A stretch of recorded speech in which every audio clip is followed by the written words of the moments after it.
name is Jim Watts, and welcome to What's Up Kansas City. And today we are at the lovely and beautiful St. James United Methodist Church, and our special guest is Reverend E. Cleaver. How are you doing today, sir? Well, glad. Thanks for having me. It's great to be here and to have a chance to interview you. Glad to do it. All right, then. Now, tell us a little bit about who you are, a little short bio on yourself. Okay, I am from Kansas City, born and raised here in Kansas City. Went to private schools, Catholic schools for most of my time here. Playing basketball. Got a basketball scholarship to play at Flinders College in Little Rock, Arkansas, which is an HBCU. Graduated there in '93.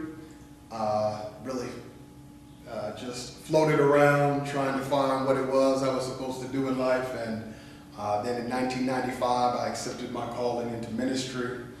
Went to seminary at St. Paul, then I transferred to seminary in Ohio. Graduated there in '99 and came back to Kansas City and began pastoring at Longview United Methodist Church. And there for 3 years. Then I went to St. Andrew United Methodist Church over on 46th and Benton, and then to Centennial United Methodist Church on 18th and Vine, and then in 2008 came back home to Kansas City, or to St. James, where I've been serving as pastor, senior pastor, since July of 2009. So you did come home? I did come back home. You came home? Came back from Little Rock and then came back from Ohio. Yeah. Back home, then came back to St. James. Yeah, which is your church home. Yeah. Yeah, it's very good. So how does it feel? It's been going well, getting adjusted. The church is a lot different on the other side of the pulpit than it is on this side of the pulpit. You see a lot more and discover the ins and outs and how the church operates more so, where when I was just growing up at St. James, you sort of just took things for granted, that you assumed that on Sunday, that's when the work was, and you saw the product of it, but it really starts throughout the week, and Sunday is only the finished product of what you've been doing all week. Mm-hmm. What's your challenge here? The challenge is St. James, for the most part, is a drive-in church. We do have people who are still living around the church building, but for a lot of our members, they're driving in from Johnson County to Lee Summit, from up north, and so we have one of the challenges we have is to how do we get back people to come back. If you get off work at 5 o'clock and you need to go back home to get something, and you live out in Johnson County, chances are you're not going to come back to the city. So we have had to try to be creative in some of the programming and ministries that we do, but we do have some very faithful members who will make that journey when we have big projects and things that we want to do for the community. What about the young folks? Are you able to attract some of the young folks in our community back to church? We do. We actually have on Wednesday night at our range, which is for young people, we have a lot of teenagers who come who have no affiliation with the church other than on Wednesday. So their parents aren't members, no one else in their family, but they make a connection with our Wednesday night youth group. And so, and that's been real helpful. I think we have somewhere between 75 and 100 teenagers that go through in and out of our Wednesday night program during the course of the year. Tell the folks the name of the program. It's Range, is what we call it, and that's for the young people. Wednesday nights, they start eating. They have a little light snack at 6:30, and it goes from 7 to 8. And while they're downstairs, the adults are upstairs for Hour of Power, which is in the sanctuary, which is a 1 hour worship experience where I do more teaching than preaching. What about, there's been some conversation in our community lately about the Buy Black campaign. We are the promoters and supporters of Buy Black Kansas City. What's your spin on that? how do you contribute back to black business, and what's your thoughts about black businesses existing in our community?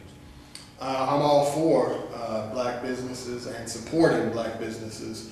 Whenever we try to have an event here, we reach out first to our black businesses, whether it's catering. We have about 3 caterers that we use here on a regular basis, all black owned catering businesses. And we use, in terms of our snow removal and some of the cleaning in and around the church, we're using black businesses for some of those things. So we do our best. And even when the pastors have lunch on Mondays, I support black businesses because we often go to Gates for our pastors' meeting. But that's good. Yeah. That's a good thing. You know what? There are a lot. The economy's been not real kind, and I know it's probably had a effect on the church. And so, what's your? Give us a little conversation about that. Yeah, you know, at St. James, we really started to feel it, I think, at the end of 2009, beginning of 2010, where we were hearing about, and when I say we, the pastors, more and more of our members who were out of work or underemployed. They were laid off and had to take a job where they were making a lot less than what they were.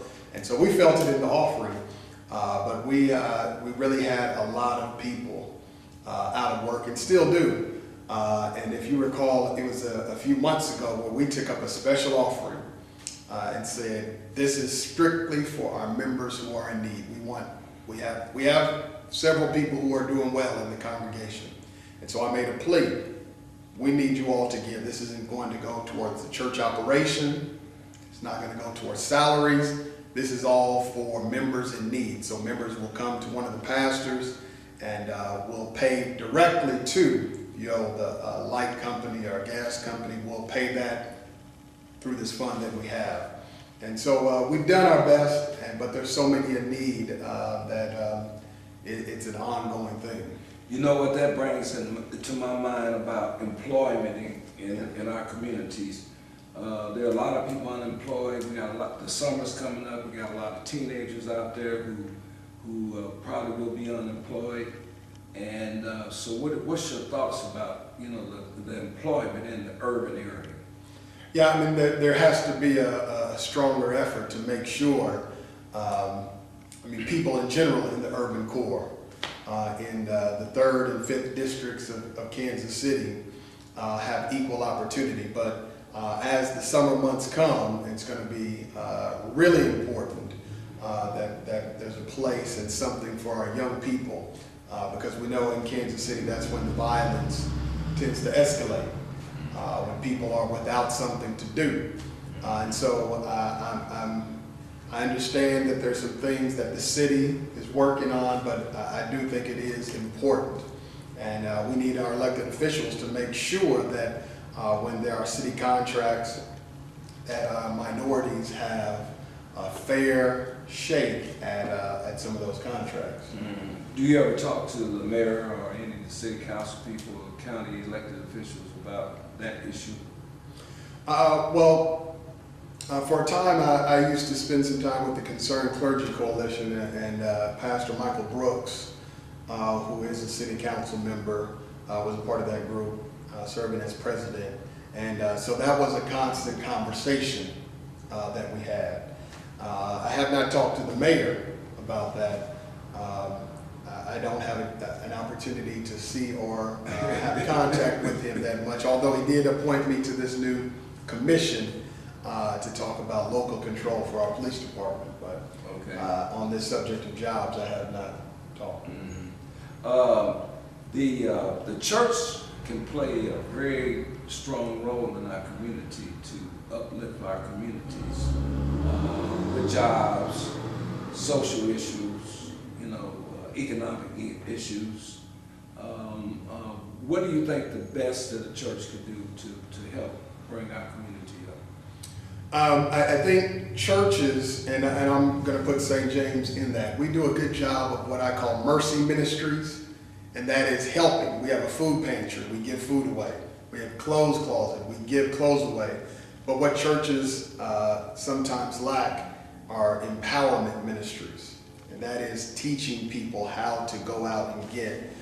So I'd like to see churches, St. James included, really do more in terms of job training, teaching people how to go out for an interview, how to put together a resume, and things of that nature, because it's you know, the whole old adage, you can give a man a fish and feed him for a day, but if you teach him how, he'll eat for a lifetime. And so I think churches need to play more of a role of empowering people to go out as opposed to just giving, which is needed, but empowerment is also Empowerment. Okay. What's your, give us a word of your hope and vision for our community. I think, I mean, there's always hope when it comes to the community, especially when you're coming from a church perspective, because that's our whole business is built on hope.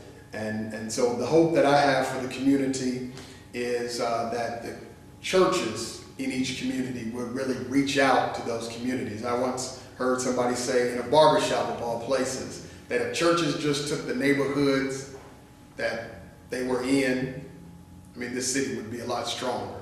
And so that's my hope for St. James. We're doing more and more to reach out to this Blue Hills community.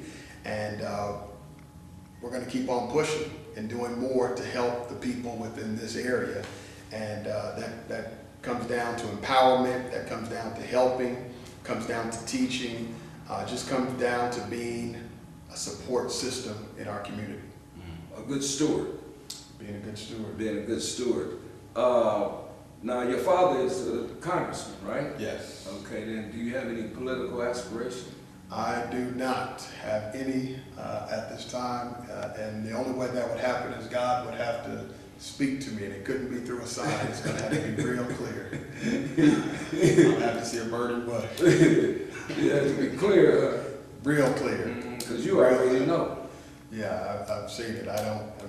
Yeah, God will have to tap me on my shoulder. Literally. Yeah, I understand that. Now, give our community churches a challenge. I think the challenge for our churches, we need to spend as much time building our praise teams we need to spend as much time out in the community as we do trying to build buildings and build praise teams. Churches are good at building all these buildings, which are needed, but we need churches out in the community. There's a picture, an old picture of Jesus knocking on the door. And we always say that picture is Jesus knocking on the doors of our hearts.